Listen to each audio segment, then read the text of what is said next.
Welcome. In this video, I'll show you how to delete a view in Microsoft List. All right, so first up, go ahead over to list.live.com. Now, once you're in here, go ahead and open up a list where you wanted to delete a view. Okay, for example, this list right here, just click on it to open it up. And once done, go ahead over to your views right here at the top. Okay, as you can see here, when I click on the three dots, I will be able to see all my views. For example, this calendar view right here, I'm going to click on it. And now we are under the calendar view.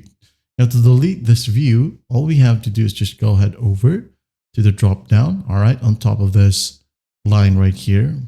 When the view has the line, that means that you're under that view. Okay, this one. Click on the drop down, and here we have the delete view button. Just click on it, and there will be a pop-up. Are you sure you want to delete this view? If you're sure, just click on delete. And once done, you're good to go. As you can see here, when we'll click on the three dots again, delete view is now gone. Well, I hope this video helps, and I'll see you in the next one.